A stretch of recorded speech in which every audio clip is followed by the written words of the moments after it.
Welcome everybody to the SRU podcast with me and my guy William Royal. Today we have a special guest, our guy Jake Jorgensen. What's up, Jake? What's up? So it's week 1, guys. Y'all already know what that means. Been waiting all year for it. We got college football back, even though last week we had college football, but it's not the same as week 1. Week 1 is the biggest game. Are you telling me that Vanderbilt versus Hawaii is not peak college football? Yes, Are you telling me that doesn't count?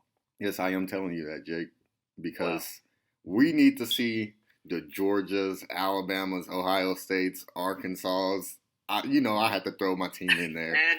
Arkansas there. The Michigan States for you, Jake. Yes, sir. But today we're going to start. Yeah, too bad y'all lost him. But today we're going to start with our favorite moments from last year. So I'm going to start with our guest, Mr. Jorgensen. What's up?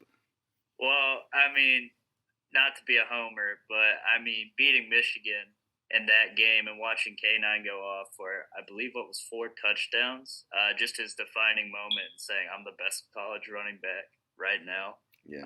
Better season than Breece Hall. Just a huge defining moment for Tuck in the program. Yeah. It kind of established him after that week off year, and he also found a quarterback. And just seeing that team fully develop to be, a playoff team was really cool for me. So that's probably my favorite. All right, Will, what was yours, man? Obviously, for me at least, it was Bryce Young's 2-minute drill in the Iron Bowl. It was a very slow game. I almost gave up, but then Bryce drove it down the field, scored 7 seconds before sending it to 4 overtimes.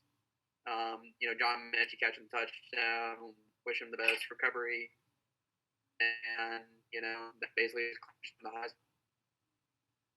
Yeah, for me, y'all already know what mine is. It's when Arkansas beat Texas and everyone stormed the field. That was just a great moment in Arkansas history because that is technically our biggest rival in the history of Arkansas.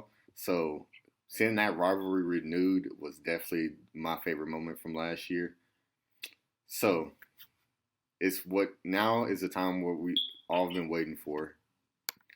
The big matchups that's coming in this year. But today I have a special one with Jackson State and FAMU, 2 HBCUs, the top HBCU teams that's going against each other in the SWAC. And last year, it was a low-scoring game, a 7-6 game. And people really didn't show up that much to that game in Miami. And this year, they will be in Miami again. But this year, there's a number 1 recruit that everyone's been waiting to see with Travis Hunter, who just got his boot off this week.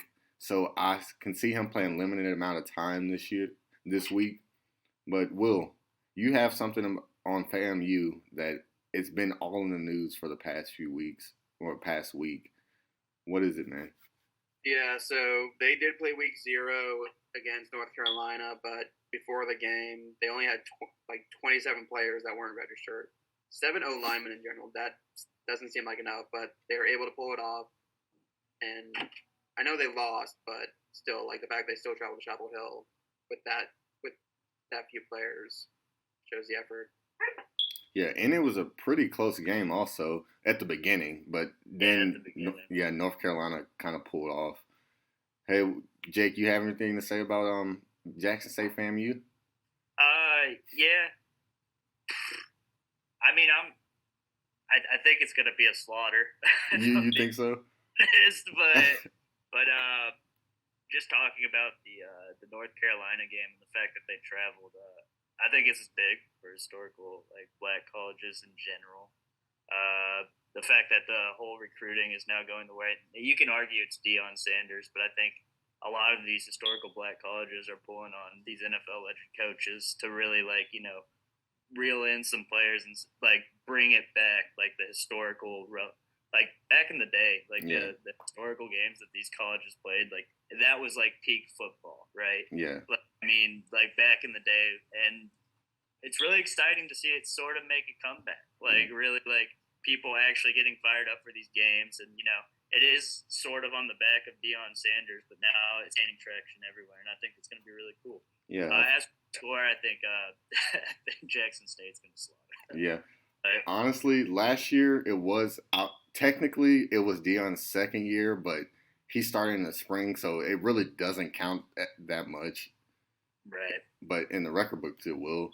But he actually had his players, like his son is who won the Jerry Rice Award, which is the National Freshman of the Year for the FCS. And he also won the Eddie Robinson Award, which is National Coach of the Year for the FCS. Mm-hmm. So I would love to. I can't wait to see them run it back this year and actually win the Celebration Bowl this year, because they got destroyed in the Celebration Bowl, which is, if you don't know, it's the HBCU championship between the MEAC and the SWAC. But I'm can't wait to watch this game Sunday, which is going to be in Miami in the Hard Rock Stadium, and it's going to be at 2:00.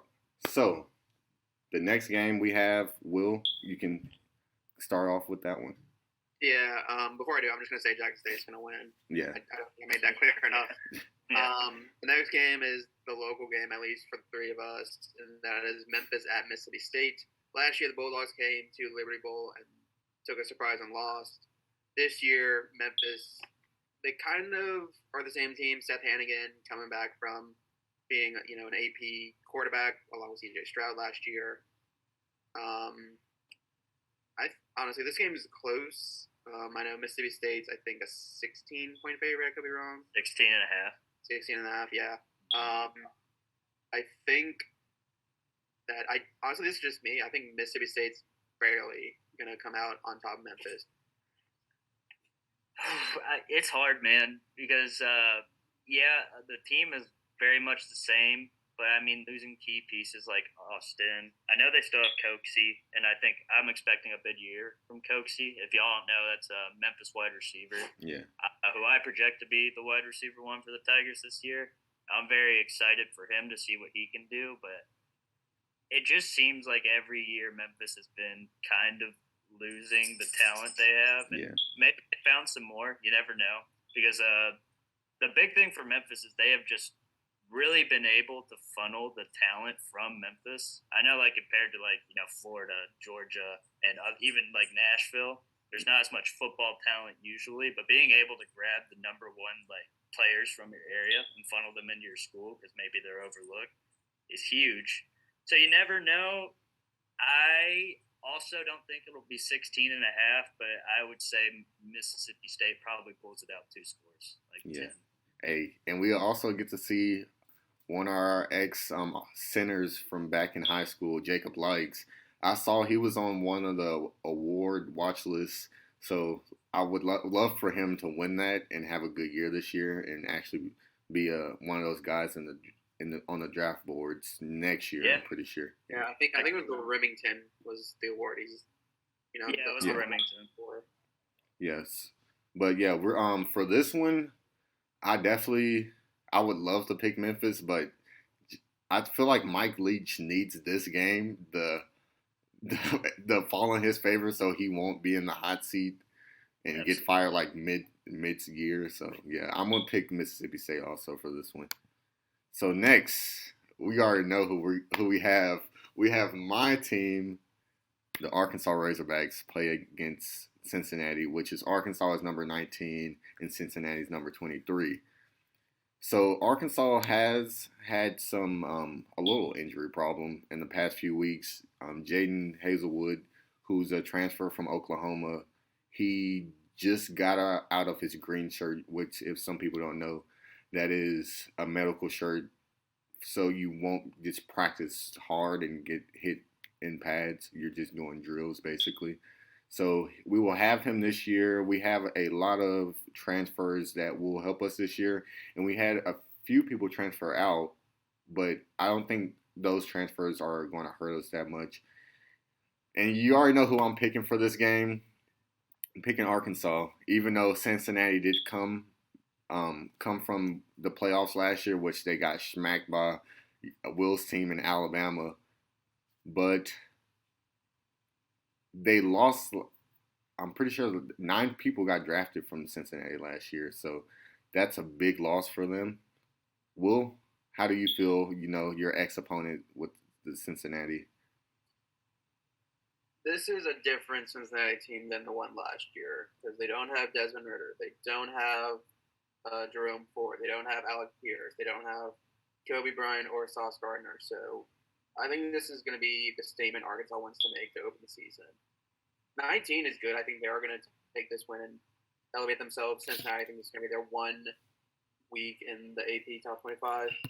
So I'm taking Arkansas, not even up for debate.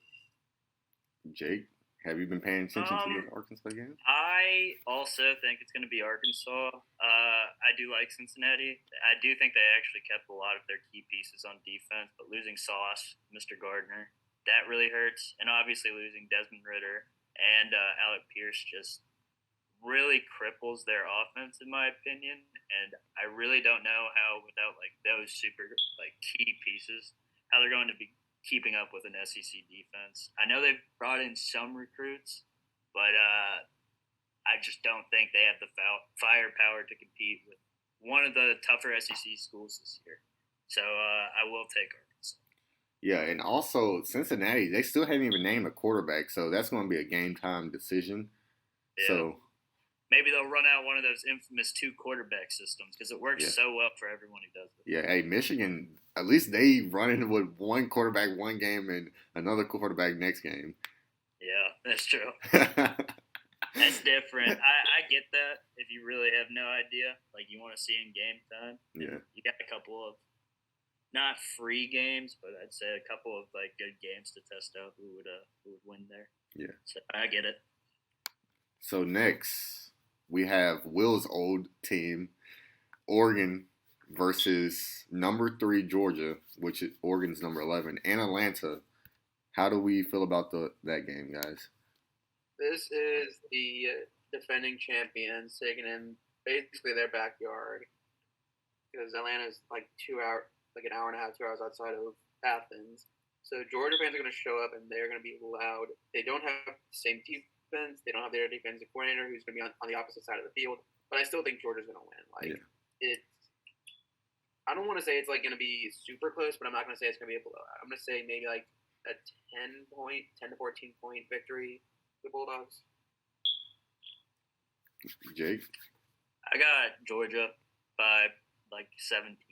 Yeah. I think it'll be competitive early, but I think just the prowess of Kirby Smart proving that he is a really good coach, and the fact that I just don't think Oregon's offense is as good as it used to be. Their defense took a big hit when Kayvon left. I don't see them stopping the powerhouse run game that Georgia has always brought to the table. Is it still JT McDaniels?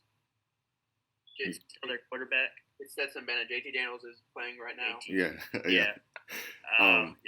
And you got your boy Bo Nix. We know a lot about Bo Nix. Oh yeah, good old Bo. Yeah, we're not gonna air that joke out, but not yet.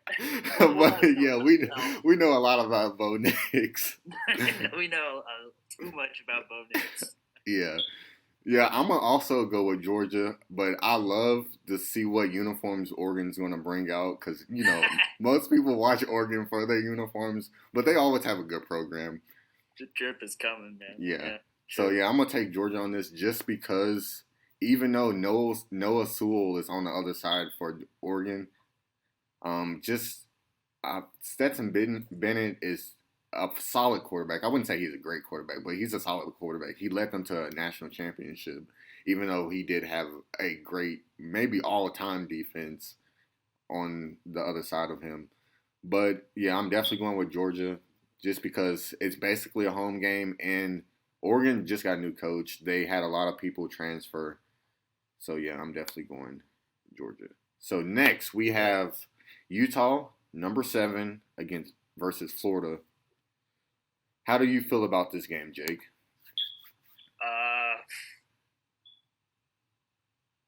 This might be a shock to both of you, but I do think Utah wins this game pretty soundly. Yeah. And I think it's off the back of defense. Yeah. Clark Phillips their sophomore cornerback. I think he was like second team Pac-12, and I used to play cornerback. I love paying. People hate defensive games. I love them, and Utah has been a keepsake in locking down really good offenses. And I think Florida lost a lot of offensive talent over the past couple of years, and I don't think it stacks up to what they've been in the past, I'd say, 3 years. And I think Utah, with Clark Phillips over here holding down the secondary, being a real leader his sophomore year, I think they win pretty convincingly, I'd say, by 17 to 20 points. Yeah. I think Florida is on a decline for like a good little bit. I feel like they're going to be a middle of the pack SEC East team for a few years. So I'm not really surprised you picked Utah because Utah has been solid for a good 3-4 years. So I'm definitely going to pick Utah because the way that they beat Oregon last year twice was very impressive. Because playing a team twice is not easy, and being able to beat them pretty well twice is great. It's unheard of usually. Yeah. I mean, good teams playing each other and you beating them twice. I mean, if you just look at history, it doesn't work out like that. Yeah. Usually. Look at the national championship game last year. So, Will, with that being said, how do you feel about that game? It's going to be Utah 100%. My prediction, at least my dark horse for the whole season, player-wise, is going to be Cam Rising, the quarterback out of Utah. He's been under the radar compared to the other quarterbacks that everyone talks about. You know, Bryce Young, C.J. Stroud, Quinn Ewers, all that. Cam Rising has done a phenomenal job with Utah, and I think that's going to carry over into this season. Florida's a really good. They're going to Gainesville for that, and I think that's going to be like a really good challenge for Rising. And I think he's gonna outperform. Yeah, I love Rising. I think he boasted something like 65% completion rate as a sophomore, which is pretty darn good if you ask me. Yeah. For a sophomore and such a young player, and he's poised for progression. Like, I mean, his touchdowns are going to go up. I think they are going to be a more pass-heavy team this year. So he'll up that 2,000-yard mark. I really think he's going to do really well this year. Yeah. And I think he's going to make a statement this game against Florida. Yeah, I can't wait we to all see agree this on the same game so far. Yeah, so far. Mm-hmm. But this next game, I feel some of us are probably going to stray away. Florida State versus LSU in New Orleans. How do you feel about this game, Will? This is a two programs either like on the rebuild with LSU. They have Brian Kelly coming in versus a team that's kind of on the downhill slope. Florida State has been declining. This is the statement game on both their schedules, and I don't even know what the line is, but I think Florida State is going to pull off an upset with this game. Yeah, honestly, dang, why? I was just talking about how we're going to stray away. I like Florida State for this game. I'm not the big Brian Kelly fan. Jake, you kind of grew up a Notre Dame fan, so you probably wouldn't be either. I feel like he was a big cop-out in Notre Dame in the way he left. And I honestly don't want him to have success just because he's in the same division as Arkansas. So I'm going to go with Florida State just because they got a lot of good transfers to come in. Even though they didn't get Travis Hunter, they got Micah Pittman, and they have a pretty good offense, I feel like. And I feel like this is Norvell's year where he shows why he got hired. Yeah. I think I also will go with Florida State. You know what? I take it back. I'm going to go with LSU. And here's why. Thank you for being different. Kelly is a phenomenal coach. Yeah. And I think that he can really – okay. No, for real, I think it's Florida State. But while we're on the topic, I am interested to see what Brian Kelly can do with SEC recruiting. Yeah, with his fake Cajun accent. Notre Dame coach, usually they're actually pretty stingy about academic requirements from high school, and it's really hard. That's why you'll see them. They'll always crack like the top 10, but you'll never see them get those top 10 players. It's really hard for them to do that, and it's because academic restrictions. Like they really are against giving them any like extra packages. Alabama and SEC schools, like you're getting swag, you're getting all that. They don't like to give really anything away. Yeah. And things like that, it just makes it hard for recruiting. I'm interested to see what he can do. Not this year, obviously, first year there, and I think Norvell has established a system down in Florida State. I think that's going to be the difference because I see these teams as equal, but I think Norvell being there, having his team set up, having some of his people return, getting some really good transfers, I think Florida State pulls away. I'm just interested to see how Brian Kelly can do in the next couple of years with that boost in recruiting that's likely to come. Yeah. So next we have the game that everyone's been waiting for, the game of the night or the game of the week, honestly. Ohio State number 2 versus Notre Dame number 5. We kind of touched on Notre Dame a little bit with Jake because he's kind of like our Notre Dame guru. But Notre Dame got a new coach in Marcus Freeman, who was the linebacker coach and defensive coordinator.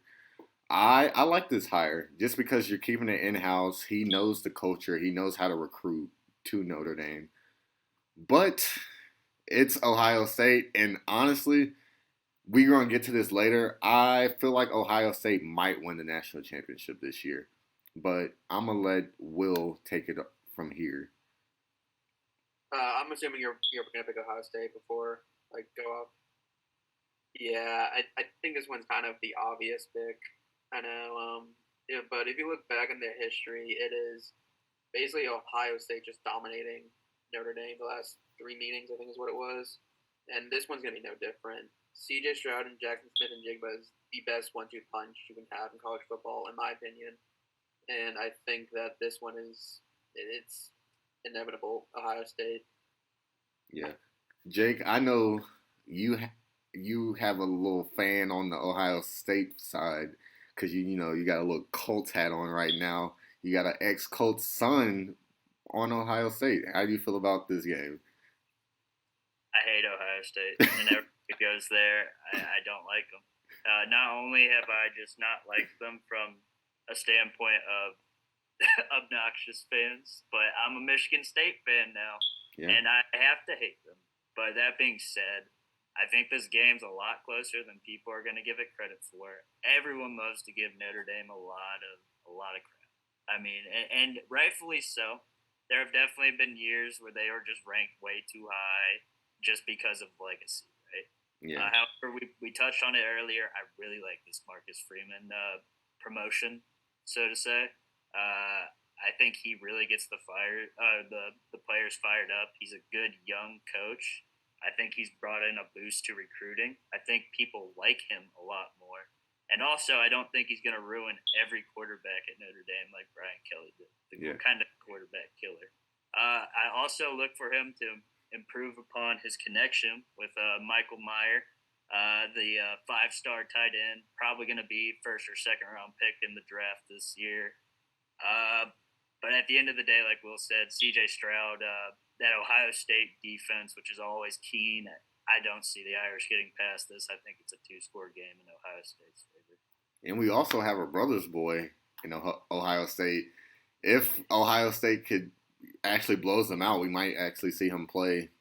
But it'd be fun to see Dalen play, man. Yeah. I would love to see it. Yeah. So now we've kind of been hinting at this the past few episodes. We have the future awards, are basically our preseason picks for each award that will be awarded in the college football award ceremony at the end of the year. So I'm going to start with the Davey O'Brien Trophy for the nation's top QB. For me, I'm picking C.J. Stroud just because I feel like last year he could have won the Heisman, but like Bryce Young had an amazing year. And Alabama was number 1 basically most of the season. But I feel like this year C.J. Stroud is going to show everyone why he actually could be the first quarterback taken next year. And, yeah. Will? I like that argument, but I'm the Alabama fan. I have to take Bryce Young. The defending Heisman winner, I think he's going to have another great season. He's got a lot more weapons, and he's going to lock it up. I'm gonna go with a kind of a dark horse pick here. Not really. I think everyone kind of expects him to be in the conversation, but it's Caleb Williams from USC. I think he had a phenomenal year last year with pretty low talent. I mean, they always have the wide receivers, but USC has been a laughing stock in the college world for a while. Their fans never show up to their games. They're fair weather. It seems like their recruiting has been taking a hit under this air raid offense that's legendary. However, I do think this air raid offense does make quarterbacks look really good. Yeah. I think he had nearly 2,000 passing yards last year and a really good touchdown to interception ratio. Yeah, 21 TDs, 4 interceptions. Look out for Caleb Williams. And dark horse pick, Grayson McCall from Coastal Carolina. Yeah, I like that. My dark horse is definitely going to be my quarterback with KJ Jefferson, who he was a part of the leading rushing with Arkansas in the SEC. So, and I like our receivers room, who I feel like is an upgrade from last year, which we had like Traylon Burks. But yeah, Will, do you have a dark horse? Yeah, like I mentioned earlier in the podcast, it's Cam Rising out of Utah. I think he's going to have a duplicate season like he did last year. Yeah. So next, we're going to Doak Walker. Jake knows a little bit about that. For me and Will's, we picked Bijan Robinson from Texas. That man is a man-child. Like, he's huge for a running back, and he kind of reminds me a little of, like, Leonard Fournette back when he was at LSU. Yeah, no, I see the comparison for sure. Yeah. And who did you pick, Will, or did y'all both pick? Yeah, we picked we the same one. both picked Bijan. Okay. Well, I personally think it's going to be Trayvon Henderson, Ohio State's running back. I know he's a sophomore, but I mean, with when he made his collegiate debut, just out of nowhere, just breaking off 15-yard catches and 15-yard runs and a 70-yard touchdown. I was very impressed from a freshman running back to see him do that, and it seems like he's definitely got the one locked down this year, and he's just a scary man. I mean, he had over 50 touchdowns in college. Yeah. And he's finally got the one locked up. I think it's going to be Trayvon. It's probably the most, or not reliable, but the most hyped running back this year, I would say, especially in a powerful offense like Ohio State. But that's exactly why I'm giving it to him. Yeah. I would love for him to win it, but I just feel like their offense is going to be more throwing the ball. But throwing does help. Catching running back. Yeah, running backs. So yeah. Yeah, I think he's a big pass catching running back too. I do believe he's probably the best pass catching running back this year as well. So I think he'll be involved in that aspect of the game as well. Yeah. So next we have the Belindikov Award. So for me, I picked Jordan Addison. I was gonna pick Jackson Smith and Jigba, but someone else picked that, and I don't want to keep picking the same thing every day. So yeah, Jordan Addison, he had a great year last year. I feel like he's going to build on that year because he's going to have a better offense, I feel like, and a better quarterback, honestly. Well, Kenny Pickett is a great quarterback. I feel like he might actually win the Steelers' job. But I feel like Caleb Williams just has that natural talent. Like, he's that guy. Yeah, with me at least, with Smith and Jigba, I've been seeing stuff on, like, people talking about how he's going to be a great NFL receiver. So, I think with this connection with Stroud, he's going to be, God knows how many touchdowns he's going to get. But I think Smith and Jigba is a lock for the Belindikov. I'm with you, Bryce. I think it's going to be Jordan Addison. Yeah. He just looks like that classic stereotypical, I'm the best wide receiver in college football, and I go to USC. Yeah, It happens like once every other year, and it's time. And I believe it's going to be him. Yeah, Michael Pittman Jr. actually almost won it, but just that wide receiver class that he was in was loaded. It was with that pretty sure that was with LSU when they had Jamar Chase and Justin Jefferson. Yeah, Justin Jefferson. Oh my God. But yeah, USC just pumps out wide receivers. Jake knows I'm a huge UFC wide receiver fan. I talk about them all the time when we used to watch Monday Night Football at my house. Yep. Big. He was a big Amon-Ra guy, big Mike Williams guy. Yeah. Probably jumping on the Drake London train. And fairly so. I mean, they've all had success in the NFL, and why would it be any different this year? I mean, he's the Belindikov favorite for a reason. Yeah. So next, we're going with the John Mackey Award for Best Tight End. Me and Will also actually picked the same guy again with Brock Bowers, which he was a freshman last year. Let's not forget. And people saying that he could honestly be an all-time great tight end, college-wise and maybe even NFL-wise. Will, how do you feel about Brock Bowers coming in this year?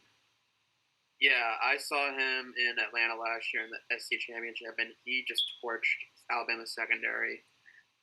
So I think that carrying over, because they don't have George Pickens anymore, so they need someone who has experience, with ball handling, and I think he's a really good ball handler.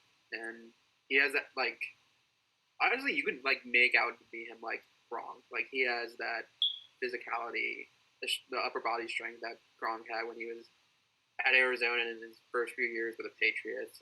He has that raw potential of being a top tight end, in not just college football, but possibly the NFL. I think he's borderline a Belindikov candidate too, because I know tight ends can't win that award. And Georgia's gonna rely on this man, and I don't think they get it. But I don't be surprised if you see by week 6 or week 7, his name pops up on a watch list. Yeah, he also could be in that Heisman watch list if he's playing as well as people are talking about. So next. For me, I'll do my pick real quick. I'm going to go with a off-brand pick. Jason, I'm going to go with Meyer from Notre Dame. I think Tyler Buchanan, or Bucknan, I forget his name, but I saw his highlight tapes. I think he's going to be really good. Just like USC has been a wide receiver pumper, Notre Dame has been known to pump out some great tight ends into the league, so look for his name on watch list. Yeah. So next, we're going to skip down and go to the Heisman. Who do we think is winning the Heisman this year? Will has an interest in one, so I'm going to let you go first. I think we're due for a defensive player, and what defensive player is better than Will Anderson out of Alabama? He was explosive last year. He can manhandle an entire offensive line just on his own. And obviously he's coming by as an Alabama fan, but he, watching him in the flesh is, unbelievably good. And he's going to put up those numbers again, win the second defensive player to ever win the Heisman after Charles Woodson, and he's going to be the number 1 overall pick next year. Yeah. I could see him being the number 1 overall pick. Heisman, I don't see that happening just because it's so hard to win as a defensive player. The last guy who did it did play a little offense that year, and he was on special teams, which Jake's dad, he did not win it in Jabril Peppers, but he... Oh, yeah, my father. You can see the resemblance. Yeah. You can see it. He could have won it. I honestly think I probably would have picked him that year. A lot of people say he didn't deserve it, but hey, I like Jabril Peppers that year. And Charles Woodson won because he played offense, special teams, and defense. That's the only slight I have on Will Anderson. But for me, I have C.J. Stroud. I feel like he's going to put up astronomical numbers this year, which is going to shoot him up to be a Heisman Trophy winner this year. Same, Bryce, for the exact same reasons. I think it's going to be C.J. Stroud. I think he's clearly the favorite. I think he's probably on top 2 team. They are ranked in the top 2, and it's not just a shade of being part of the Ohio State program. No, they're always up. It's because they deserve it. Alabama, Ohio State battle for it this year, but I think Bryce Young puts his name up there, but it's going to be CJ Stroud. Yeah. So our last topic of today is our playoffs prediction. So I'm gonna go with mine. For number one, I have Ohio State. I feel like that Michigan Ohio State's game is going to decide who wins the Big Ten, in my opinion. And I feel like whoever wins that game is winning the Big Ten. So I have Ohio State at number one. I have Alabama at number two. I see Alabama taking a loss just because the level of play in the SEC has elevated this year. I feel like it's going to elevate this year. And number three, I have Georgia just because, hey, why not just put the last year's champion up there? And my last pick, I have Oklahoma. I feel like Oklahoma probably will dominate the Big 12 this year and go undefeated and make the playoffs just because. Will? So for mine, I have Alabama going number one. I think that's kind of a no-brainer. Ohio State is number two for me. I think, CJ, they're going to drop one game. It's probably going to be to, I think, Michigan State, like I talked about in my Big Ten episode. But they're going to beat Michigan, win the Big Ten, and then, take that two spot. Three, I have Oklahoma, which is kind of a shocker. But I think Dylan Gabriel is going to come in and do a good job. And Brendan Venables, he's won multiple national championships as an assistant. I think he's going to use that experience to get into the playoffs. And then lastly, my kind of shock sneak-in is Utah. I'm praising Cam Rising all year, and I think with a really good year in the Pac-12, I think we could see that. I love that pick. They're definitely going to be a top 5 team, in my opinion. I don't know where they finish, but I could definitely see them going into the playoff. But for me, it's pretty simple. I have Ohio State at 1 as well. Again, I think they retained a lot of their good pieces. I know they lost Olave and Garrett Wilson, but I still think that having CJ Stroud, a very competent wide receiver core, and probably, in my opinion, the best running back in all of college football. I think they're just a surefire shot. Their only true challenges are going to be Michigan and Michigan State, and if Michigan is still considering starting Cade McNamara at quarterback, that's a bad sign. I don't like him at all, and the fact that they have to battle, but that's their quarterback position. If Michigan could ever get that quarterback, man, I think they'd actually do that. But that's always where they fall short. But so I think they win that game. I think Ohio State claims the 1. 2, I have Alabama. I really do believe that it's the Saban dynasty. It's not ending. Bryce Young's back. One of the strongest defenses in all of football. Again, they're just a keepsake, and it's just the safe pick. At 3, I got kind of shocking, kind of not. I got Texas A&M. People don't believe in Jimbo Fisher, and I get that. But I've said this before. The man's the Calipari of the NCAA football side. I think he's really good at recruiting and has pretty good coaching. And you saw it when he was at Florida State. It was all talent. Like, the coaching itself was not really there. You saw it his second year when he was facing Notre Dame with Jameis Winston the year after the national championship. They won that game purely off of a foul when they should have won it so many times before, but just not great coaching. So, but I think the talent is there, and just like Calipari in basketball, whenever you get the right pieces together, sometimes having just an okay coach will get you there. I think they make the playoffs with 1 loss. And then number 4, another 1-loss team. I have Notre Dame. They've made it. They've been in the playoff conversation every year. Arguably, they should have made it last year. They were at the 5. They almost always have that 4 spot on lock, and I think they have a better team this year than they've had in a long time.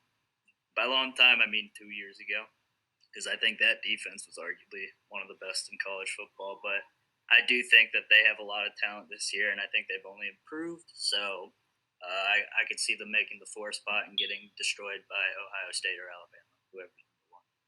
Yeah. The thing about the Notre Dame pick,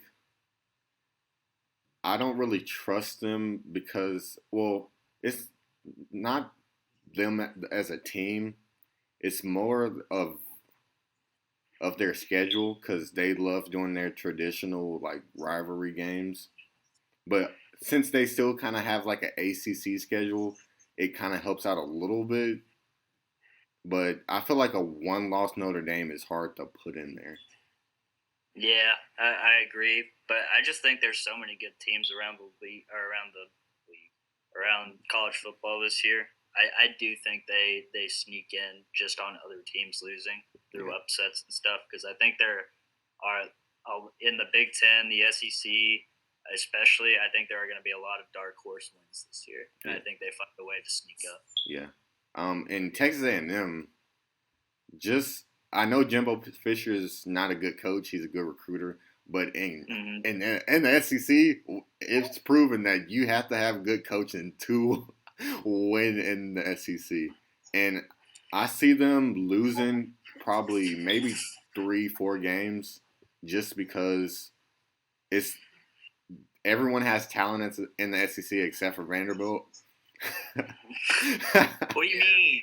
You saw that game, Bryce, where they just made a team who lost their head coach because of a scandal and lost all their good players through recruit, but it's still a great win. Yeah, but everyone has good talent except for Vanderbilt and the SEC, so talent is not that much, in my opinion. In the SEC, you have to have a good mix of both. I agree. I do, but I do think the difference is I don't think Jimbo's a bad coach. Yeah. I think he's competent enough to lead that type of talent to the playoffs. Yeah. I don't think they're too far in. If he's able to keep a lot of the talent, which he probably will, I mean, look out for them at least. If they don't make it this year, that recruiting class is scary. So it's only going to get better with time. That's just how it works. So. We'll see what happens. That's what I feel like. I feel like in a few years they could definitely make the playoffs, maybe even win a national championship. Right. But this year, I don't think this is the year for them.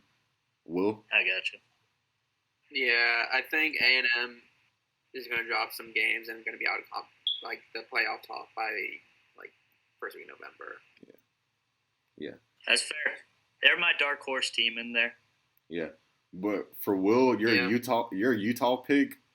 It was great because I thought about picking Utah, but I just did not want to have every pick the same as Will Royal just because it would not make the podcast any interesting at all. Interesting. Yeah. So I had to pick which is why a different team. Which is why I like our game picks for week one and okay, we basically picked all the same. Yeah. It's just hard. That's a hard slate, man. I mean, it's all pretty much favorites, and for the ones that could be close, there's still pretty much a leniency towards one side, which I think everyone agrees with. And we both made our upset games the same ones. Yeah. That's exactly what happened. So, thank you, Jake, for coming on. I know it's kind of short notice, but you... it's all good. Yeah, you can check out Jake's actually coming out with an NFL podcast. You want to plug that in real quick? Yeah, me and our friend to the SRU podcast also as well. Jack Demo, we're doing the NFaholics podcast, which basically is the same thing these guys are doing, but at the professional level. Yeah. We have the first video in the works. Some editing problems, but it should be out within the next 2 weeks, I'd say. And then we're going to probably do another one starting after the week one game. So that'll be under the This Is Unimportant brand of podcasts. So the YouTube channel will be called This Is Unimportant. And if you're interested in that, check us out. Yeah. Thank you, Jake. We'll probably have you on soon. Michigan State Michigan game or something like that. Yeah, we're definitely going to ask you. Yeah. They call me Batman with the prep time. Yeah. So thank y'all for watching. Can't wait for week one. You would probably be watching this on Friday. And like and subscribe. Leave a comment down below, and turn the post notifications on so you can get the episodes. You smash that bell, boy. Yeah, smash the bell. All right. You need to know when every episode is out, the minute it comes out, the second it comes out. Thank y'all, and see y'all next week for the Thanks review for of this having me. week. Peace, y'all. See you.